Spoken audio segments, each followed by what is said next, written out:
Buds, Mac is Bland, and today we're going to be playing some more Crew 2 and Off-Roading. I enjoyed making that last video, and hopefully you guys enjoy this one. So, we're going to chat some more cars, of course, and we're going to talk about, I want to talk about the PT Cruiser for just a bit. Oh, there it is.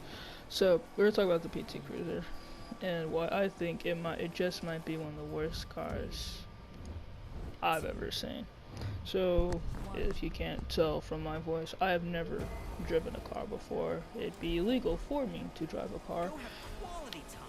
But but from what I've heard from the PT Cruiser and what I've personally seen about it, it's obviously very ugly. It's terrible. It's a terrible car. It isn't well made. It's pretty impractical when you really think about it.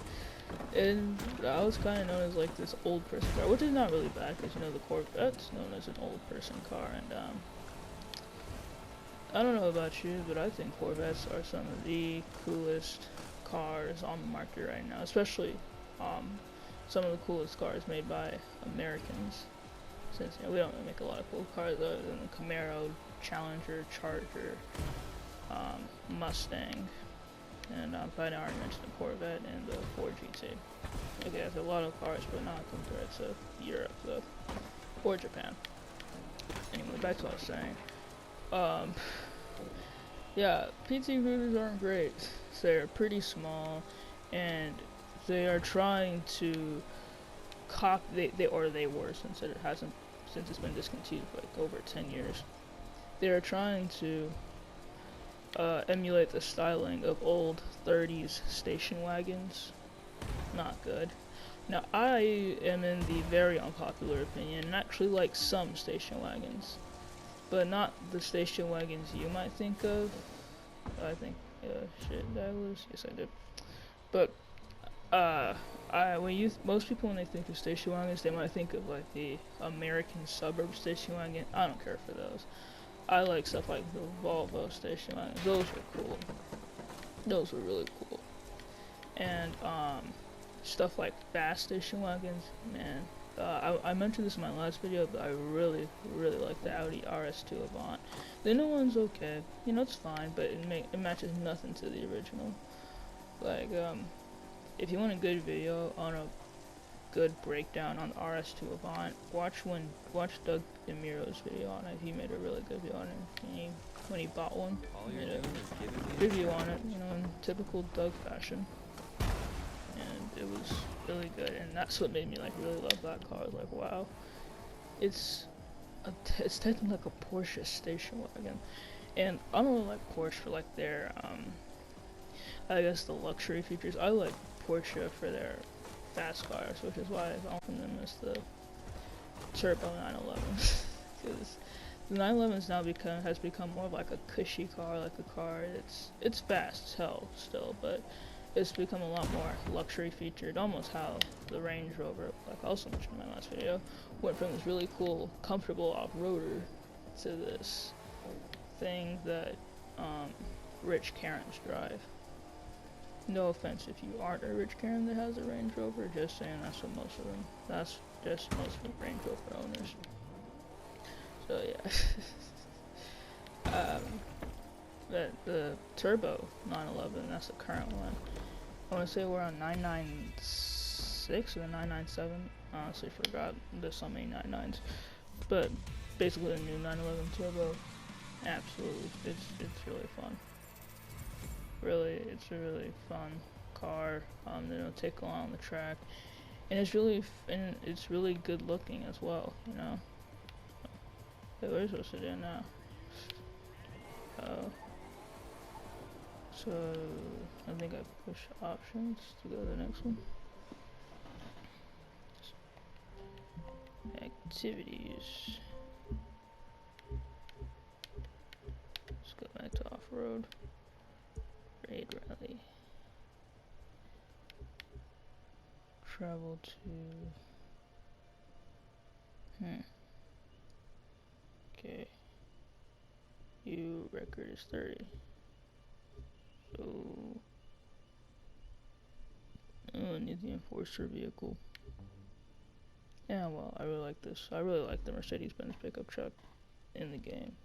Personally, I think it's ugly, but that is one thing that I must get right when it comes to cars every single time, which is the pickup truck. Only one, actually no, well I can't even say that because, well, Toyota made one of the best pickup trucks I've ever seen, the Toyota Tacoma. So, yeah, that car's pretty freaking good. Yeah.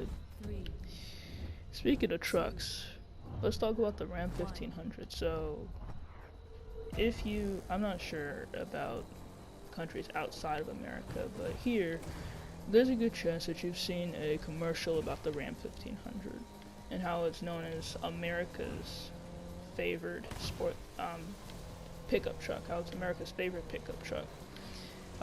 Basically trying to outpace the F-150. And I don't really care for it. On its own, it's fine. It's really cool how how it comes through a whole bunch of different trims, and it's basically a Ram 1500 for everybody.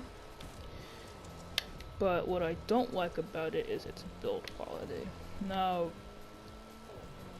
build quality is a very important thing for me when it comes to picking my favorite cars. If I'm gonna, like, for me, a perfect car has to have really good build quality to it, if nothing else, because when you have a car, you really want to make sure that's really good build quality, so it's not gonna break so it's not gonna break often. Like, obviously, cars will have issues. They will have issues, but it shouldn't be happening all the time. So, but with the Ram 1500, I've been along with like most Chrysler, Dodge, and Jeep, and Chrysler, Dodge, and Jeep, and Fiat vehicles. That's the other one, Fiat. I've been hearing a lot of people saying that, oh, yeah, they're cool cars, but they're not made well at all. There's always issues with them. And that's a really huge issue, because those trucks and cars are not cheap. Have you seen the price of a 2-door baseline Jeep Wrangler? $33,000. And that's just what the factory names them. That's not even including dealer markups, and I'm currently making this video in 2022. So we're currently in a really, really bad dealer markup crisis. So this might be very poorly aged depending on when you see it, but right now we are in a very bad crisis with dealer markups. That really makes absolutely no fucking sense. Why they're marking stuff up so much? Like, why does a Bronco Sport Badlands cost $50,000? Like, that is insane. That's how much a Bronco should cost. That's how much a fully loaded Bronco Sasquatch should cost. Not the Bronco Sport. Like, don't get me wrong, I really like the Bronco Sport, but come on now, dealers. This is stupid. This is insane. If you guys watch Donut Media, Nolan made a video on Wheelhouse talking about dealer markups and how it's actually hurt a lot of cars' lifespans. For example, one car he used as an example was the Focus RS in America, and how it died so quickly over here because they marked it up so damn high. They did, and it was like $30,000, and they marked it up like 10, 20 grand, which is really sad because it was a really cool car. When you look back at it, Focus RS, it might be one of my favorite Ford cars. Number one, of course, will always be the or Bronco. We're gonna time Mustang and Bronco neck and neck. But number two is probably gonna be the Focus R. Number two, F-150. Number three, Focus RS. I'm not gonna spend $30,000 and $40,000 for a Focus. Yes, it's a cool Focus, but we're trying. Yes, it's a cool Focus, but I'm not gonna spend that much money on it at all. So you see where I'm coming from, and I don't know why dealers are marking stuff up so high, because they know everybody that this is the exact wrong time to mark stuff up, knowing that people cannot afford it. They cannot afford it. Have you seen the price of gas? Have you like, I watched If you watch MKBHD or listen to the podcast The Waveform, you might know that one of the studio members, Andrew, he got a Subaru. It might have been the Forester, I think.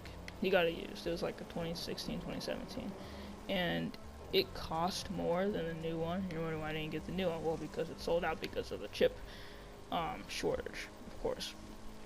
They said it would have cost him less for him to just get the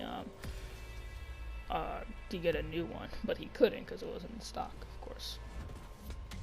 So yeah, it really sucks. With the whole dealer markup situation, it really does. Alright. Well, I wanted to make sure this video was 10 minutes, and it is 11 minutes, I think we're going on now. So I'm gonna end it right here. Thank you guys so much for watching. If you like bland gaming content, subscribe, because that's what we do here at Mac is Bland. If you want to see more videos like this, let me know in the comments. I'll keep them coming. You know, I have a lot of fun making these.